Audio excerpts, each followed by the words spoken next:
You're listening to the Podcast Factory. Bienvenue pour un nouvel épisode PodBXL, le podcast lié au festival PodBXL à Bruxelles. C'est un podcast éphémère puisque nous publions chaque année après le festival.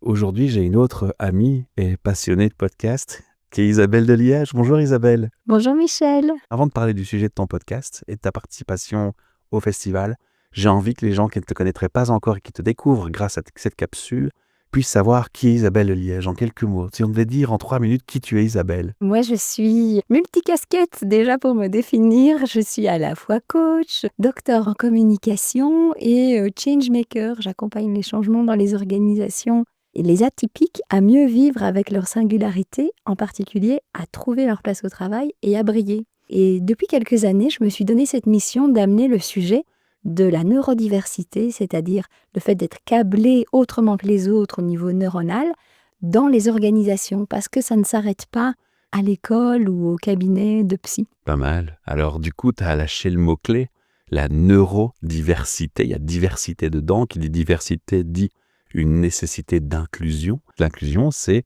aussi tout ce qui ne se voit pas ou se voit. Quand ça ne se voit pas, des atypismes de façon de penser, des atypismes dans la façon de raisonner, de fonctionner au quotidien, notamment en entreprise. Oui, parce que ça peut se traduire aussi par une autre manière de ressentir les choses au niveau sensoriel.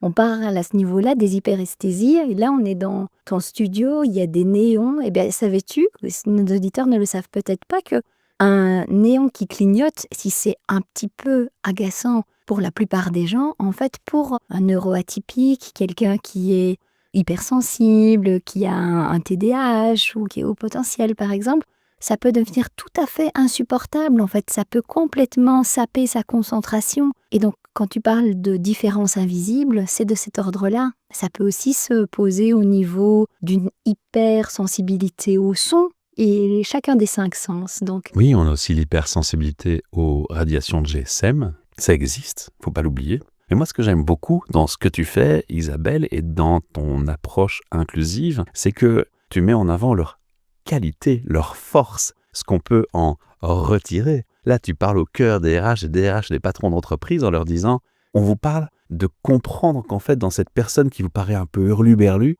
se trouve une puissance et des forces qui pourraient être votre meilleur partenaire de production. exact, et ça s'harmonise très très bien avec une approche orientée sur les talents, qui est assez à la mode maintenant en entreprise, tout à fait nécessaire de se dire, si vous engagez une personne, vous n'avez pas envie qu'elle vienne et qu'elle fonctionne à 50% de ses capacités. Donc dans quelles circonstances puis-je la mettre, dans quel genre de cocon et d'ouate puis-je la mettre pour qu'elle puisse vraiment délivrer son plein potentiel. Et ce n'est pas uniquement au bénéfice du bien-être du collaborateur, même si, évidemment, si la personne se sent bien, elle va rester plus longtemps, l'entreprise aura aussi des gains en termes de moindre turnover et de fidélisation, mais ça permet de profiter de ses talents, pour en citer quelques-uns, pouvoir fonctionner facilement et gérer la complexité, trouver des solutions à des problèmes multidimensionnels, multifacettes. Grosse caractéristique des neuroatypiques, ça, chercher la solution. Oui, exact. C'est vraiment une grande force, là où d'autres pourraient se noyer dans un problème. Même, je vais te dire, la plupart, ils adorent en fait quand c'est compliqué, parce que si c'est trop simple, ils peuvent s'ennuyer. Et puis, il y a aussi le côté innovant pour certains d'entre eux. Je parlerai des TDAH ou bien des gens qui ont les troubles 10, comme on dit. Le plus connu, c'est peut-être la dyslexie ou la dyscalculie. Ils vont avoir une facilité extrême à penser hors du cadre, out of the box. Or, c'est quelque chose qu'on voit revenir très régulièrement dans les job descriptions. Les entreprises ont un grand besoin de créativité. La créativité est intrinsèquement liée avec le fait et la capacité de pouvoir penser out of the box. J'ai aussi beaucoup aimé que tu ne mettes pas un tabou ou que pour autant, malgré ta volonté de mettre les forces en avant, tu acceptes aussi de parler des choses qui sont plus difficiles. C'est-à-dire qu'on sait que certains neuroatypiques vont être hyper émotifs. On peut avoir des atypiques qui ne supportent pas l'injustice et le patron, le DRH pourrait se dire oui, comment est-ce que je vais gérer le management d'un groupe avec au sein du groupe quelqu'un qui va réagir hyper fort à une injustice. Il n'y a pas de tabou en fait, on parle de tous les aspects dans ton podcast. Mais en fait, c'est la tendance naturelle de l'être humain, c'est de d'abord voir ce qui ne va pas. Mais moi, j'ai la chance d'être de nature ou d'avoir exercé cette partie-là de ma personnalité depuis assez jeune, de voir facilement la bouteille à moitié pleine.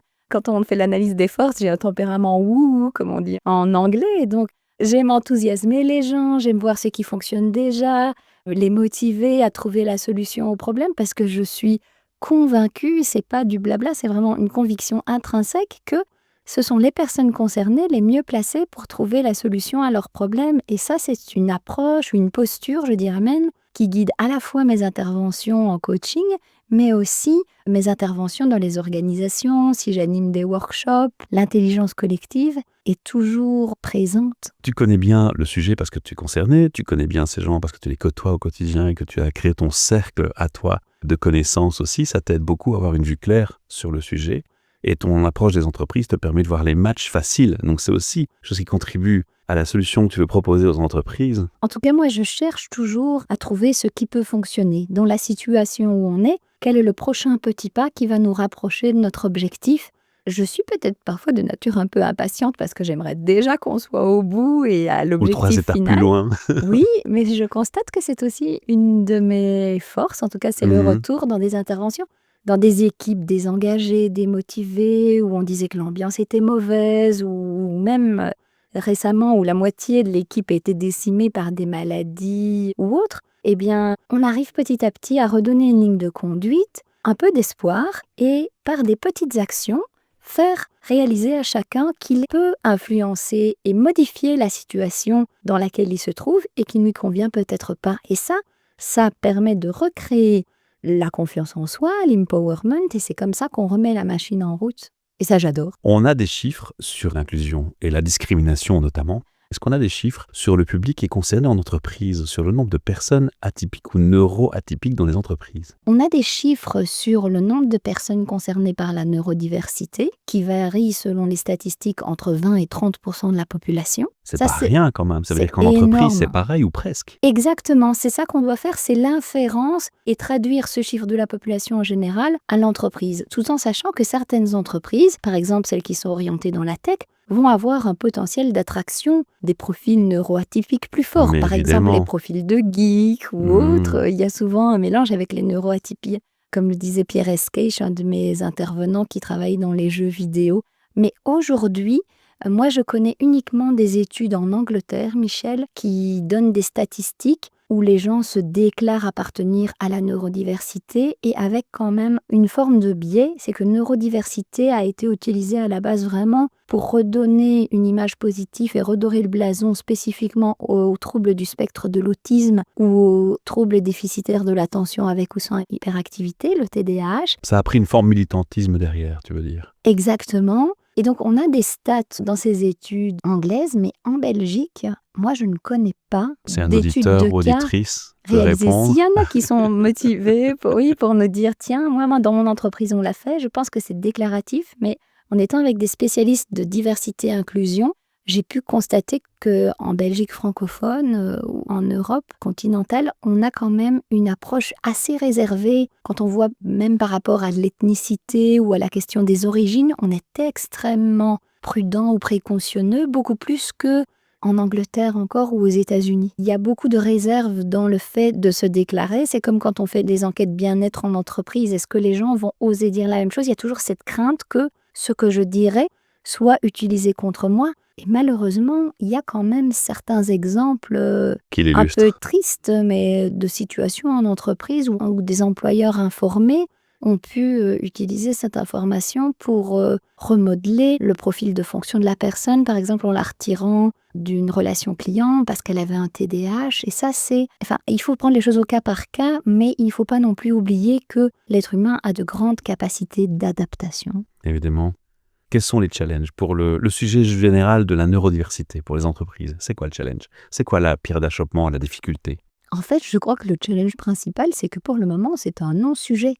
En fait, il y a très très peu d'entreprises qui sont conscientes de se dire « Ah mince, j'ai des neuroatypiques dans mon entreprise ». Donc, c'est l'awareness, comme on dit en change management, la prise de conscience que ça existe chez eux et pas seulement en dehors, que c'est une réalité, qu'il n'y a pas seulement la diversité et l'inclusion vis-à-vis des femmes, vis-à-vis des LGBTQ+. Et donc, le sujet est comme invisible ou invisibilisé. Et puis, il y a des challenges. Ce qui se passe de temps en temps, c'est qu'on dit « Ah, quand même, il y a cette personne-là dans l'équipe, c'est un peu compliqué, les relations avec elle, avec les autres collègues. » Et donc souvent, on va aller pointer une personne du doigt, voire même peut-être, En faire un j'ai bouc entendu des émissaire. choses, te dire « En fait, je crois qu'elle est peut-être autiste, mais qu'elle ne le sait pas. » Donc vous voyez, il y a la question de l'identification, qui est quand même une question Waouh. éminemment personnelle et liée à la vie privée. Mais C'est comme... violent. Oui, c'est violent. C'est violent.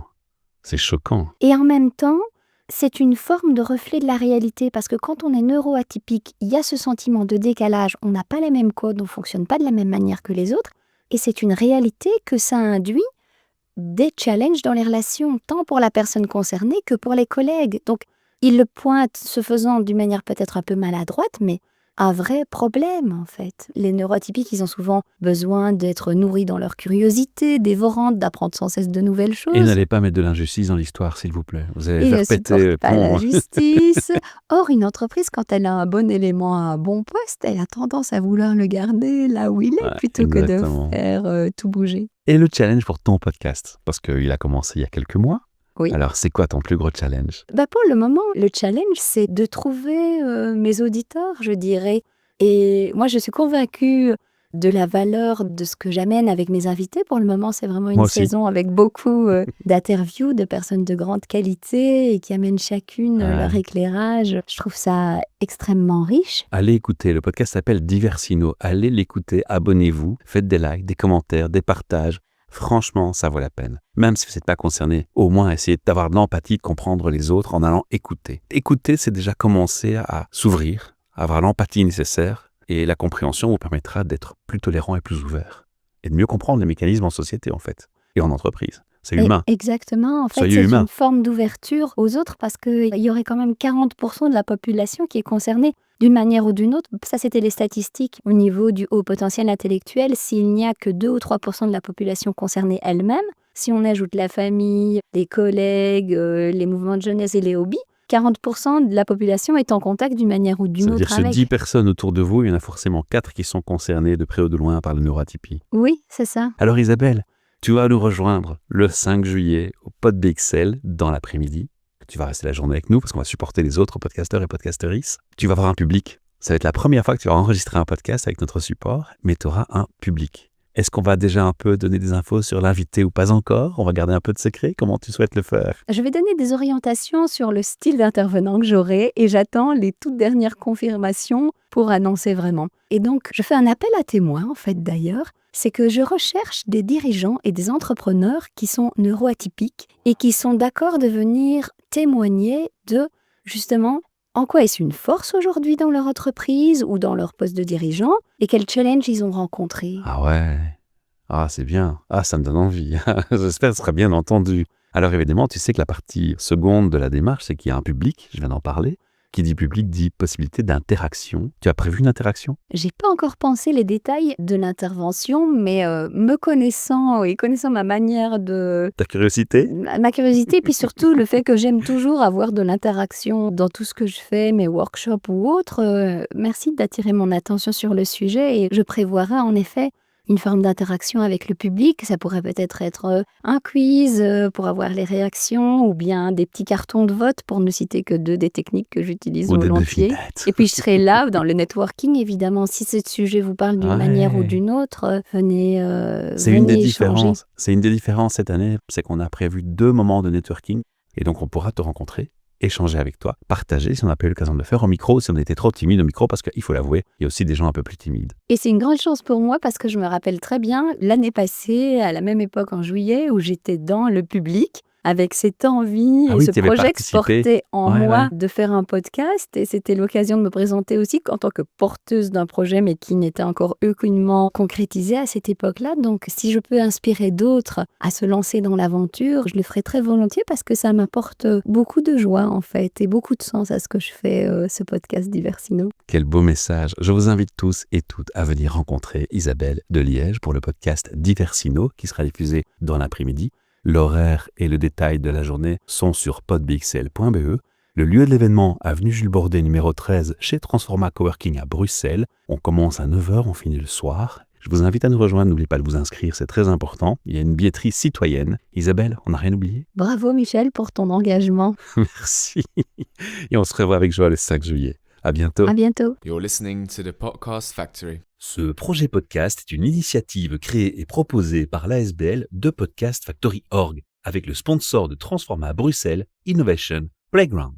Depuis janvier 2025 et pour 5 années, nous sommes aussi sponsorisés par Plugin Company, notre opérateur de bornes et de cartes de recharge privilégiés. The Podcast Factory Org est très fier d'être membre de Kaya, coalition des écopreneurs et écopreneuses, et de collaborer avec le Lovell Center.